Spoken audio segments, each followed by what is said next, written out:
The sound of the church organ echoed through the stone halls of St. Augustine as I stepped out into the quiet side corridor, just minutes before my daughter's wedding was set to begin.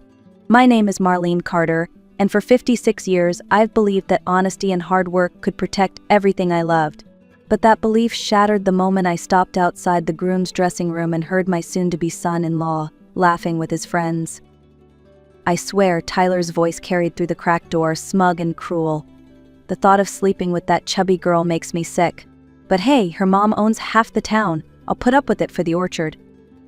Their laughter rolled out like thunder. I froze, clutching the small gold locket Grace gave me when she was 6.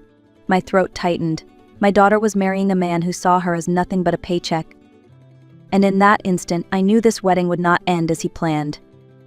Grace Carter had always been my reason for everything.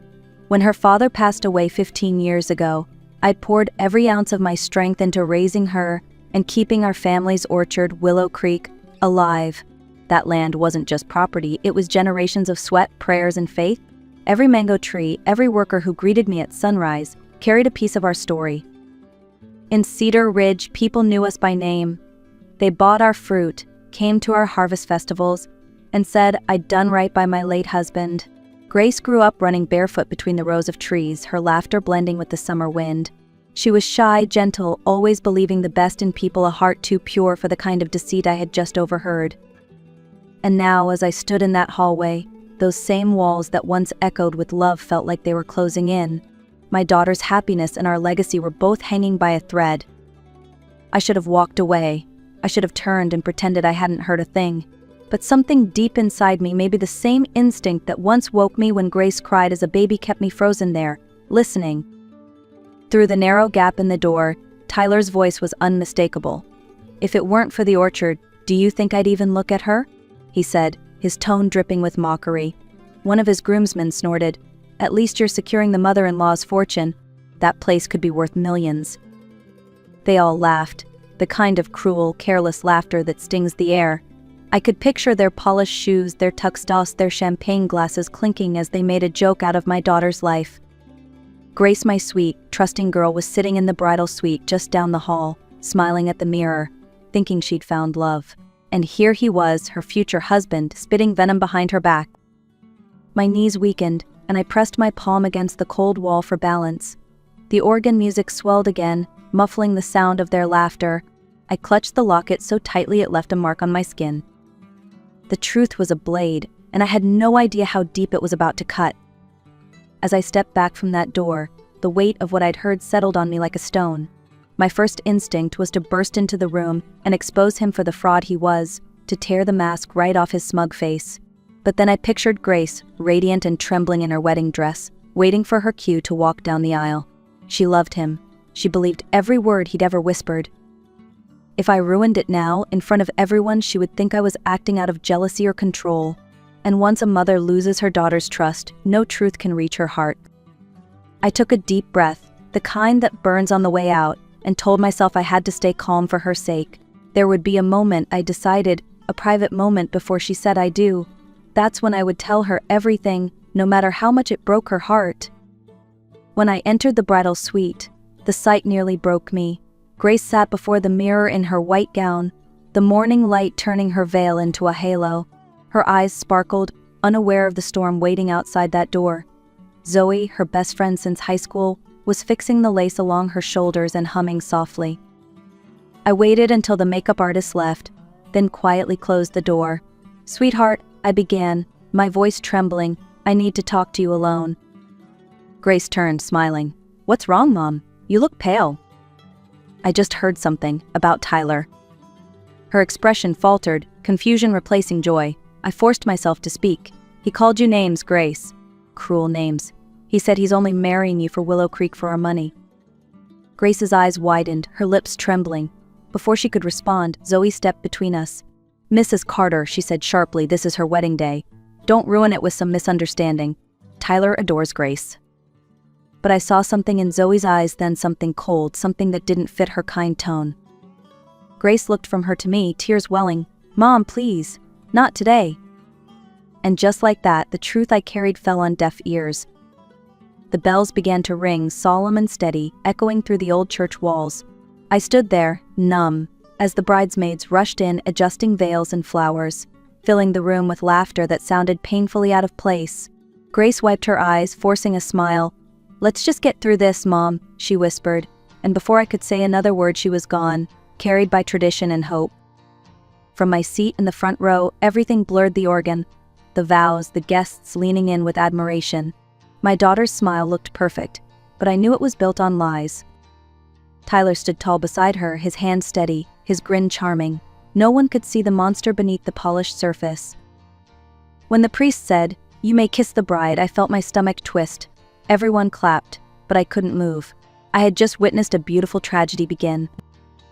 The reception glowed under strings of golden lights, laughter floating through the evening air. Guests toasted, danced, and called it the happiest day of Grace's life. I stood near the back, a glass of untouched champagne in my hand, watching Tyler glide from table to table, charming everyone with practiced ease. No one saw what I had seen. No one heard what I had heard. A week later, whispers began to spread through Cedar Ridge. Marlene Carter tried to ruin her daughter's wedding, they said. She couldn't let go. At the market, women I'd known for years turned their backs as I passed. It was as if I had become the villain in my own story. I wanted to shout the truth, but I stayed silent. Let them think what they wanted. I knew patience would be my weapon. The truth, I promised myself, would surface soon enough. A few days later, I drove to Grace's new home, a neat little house on the edge of town. I told myself it was just to check in, to see how she was settling, but my heart knew better. Something inside me was restless, uneasy. When she opened the door, her smile was polite but distant. "Mom, I wish you'd called first," she said softly. Behind her, I could see Tyler sitting at a desk covered with documents, neat stacks of paper, folders, pens lined up perfectly. "What's all this?" I asked, trying to keep my tone casual. "Oh, just business stuff," Tyler said, flashing that same easy smile. "Grace is helping me sign a few things for the company. Routine paperwork." But as I stepped closer, my eyes caught the bold words printed across one page: power of attorney, collateral agreement, pledge of assets, and beneath it, the name Willow Creek Orchard appeared again and again. Grace didn't seem to notice. She signed quickly, trusting, her pen gliding across the pages. A chill ran through me, slow and cold.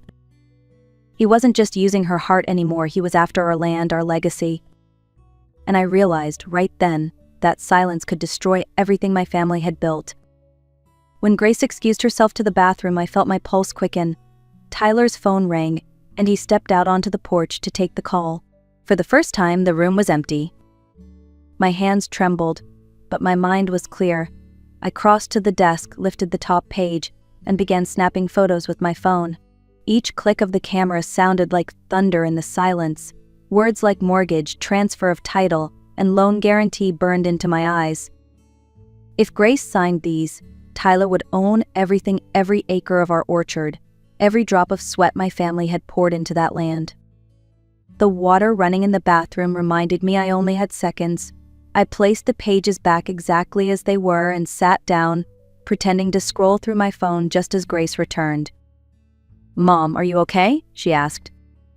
I smiled weakly, just thinking, honey. And I was thinking of how to fight back. That night, I couldn't sleep. Every time I closed my eyes, I saw those papers, the words, the signatures, the trap. At dawn, I drove straight to Henry Lawson's office, the man who had handled my family's legal affairs for decades.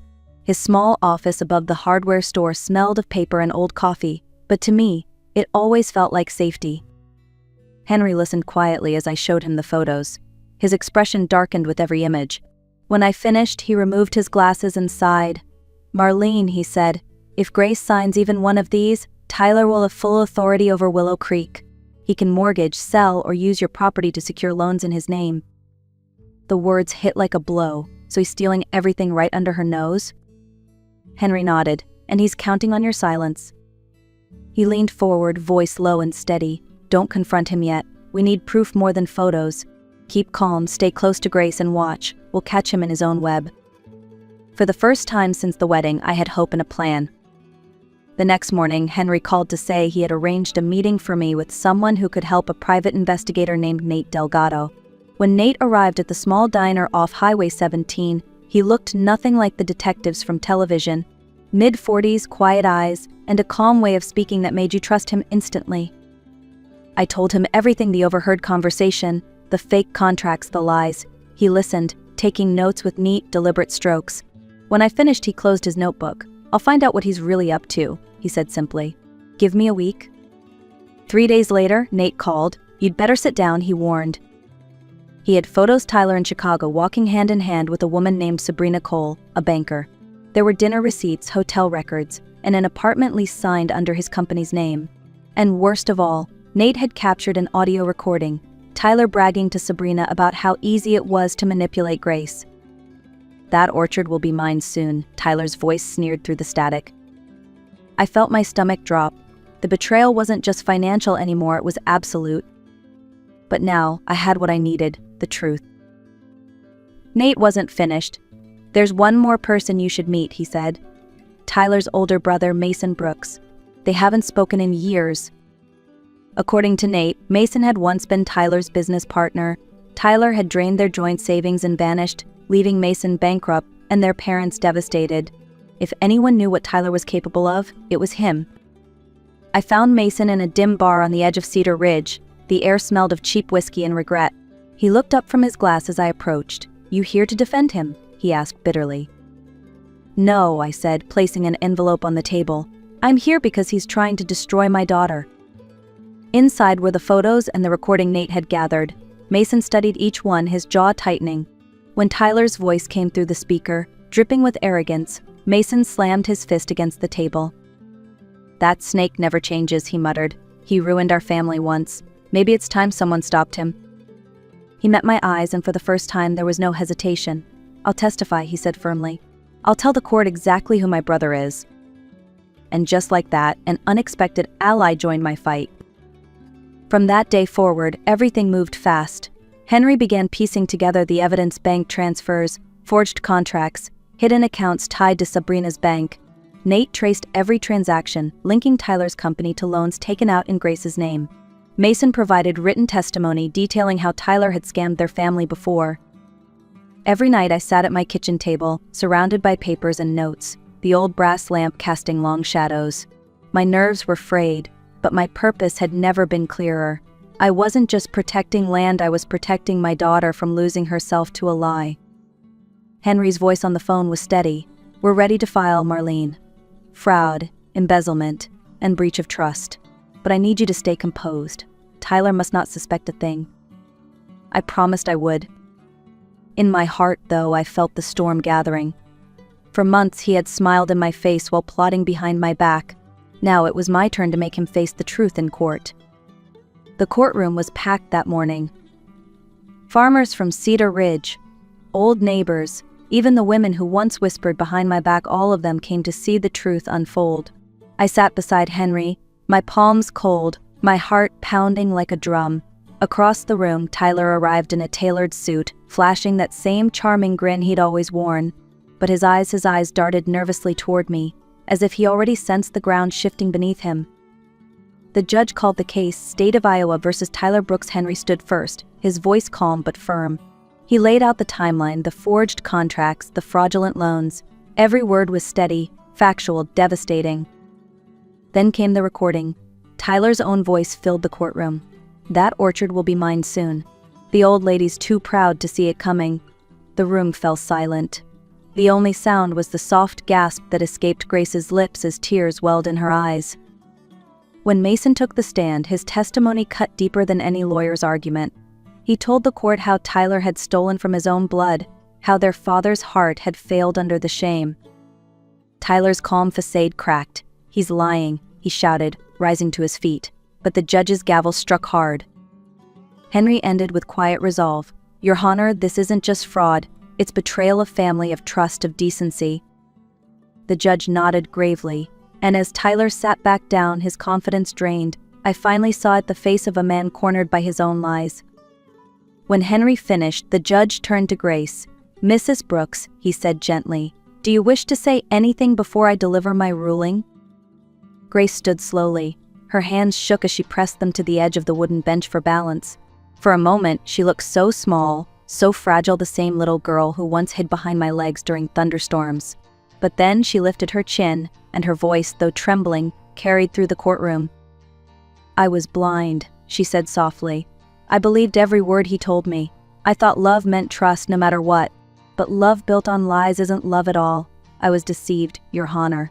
And today, I want my freedom back." The room was silent. Even Tyler froze. Grace turned to me, her eyes glistening with tears. "Mom," she whispered, "I'm sorry I didn't believe you." I stood and reached for her hand, my own shaking. "You believed in him once, sweetheart. Now believe in yourself." And for the first time in months, I saw my daughter stand tall, free, and unafraid. The verdict came quickly. Tyler Brooks was found guilty of organized fraud and sentenced to 7 years in state prison. His partner, Sabrina Cole, faced charges of complicity and was banned from working in finance. When the officers placed cuffs on Tyler's wrists, he tried to meet Grace's eyes, but she wouldn't look at him. That single act of silence was louder than any revenge could ever be. Outside the courthouse, sunlight spilled across the steps. Grace stood beside me, pale but calm, her hand clutching mine. "It's over," she whispered. I nodded, though I knew healing would take time. Weeks later, she came home to Willow Creek. The first morning, I found her in the orchard just after dawn, barefoot on the damp grass, breathing in the scent of mango blossoms. "It smells like home," she said, smiling faintly. She spent the following days learning every corner of the business, checking invoices, meeting workers, taking notes with quiet determination. I watched her from the porch, proud beyond words. The girl who once doubted her worth now walked the fields with confidence. And though the land was the same, everything felt new again, alive, honest, and ours.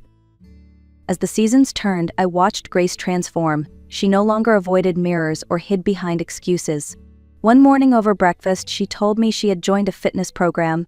"Not because I want to fit anyone's idea of beauty," she said with a smile, "but because I finally want to take care of myself." Every sunrise, she jogged along the orchard trails, her hair pulled back, her breath steady. The workers began calling her Miss Grace, just as they once called me Miss Marlene. Watching her grow stronger each day felt like witnessing the orchard bloom again after a harsh winter. We often talked about what happened, not with bitterness but with understanding. Grace said something I'll never forget: "Pain teaches us what love never should." From that moment, I promised myself to share our story not as a warning, but as a reminder of the red flags people overlook when they mistake control for care and silence for peace. Love should never cost you your voice, your dreams, or your dignity. And when you finally choose yourself, the whole world starts to feel lighter. One golden evening, Grace and I stood on the porch overlooking Willow Creek.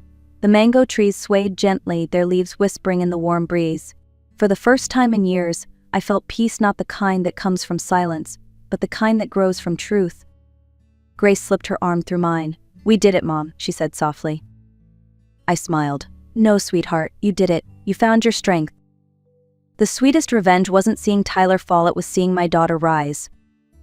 If our story touched you, tell me where you're watching from, share it with someone who needs courage today, and remember, truth always finds its way home.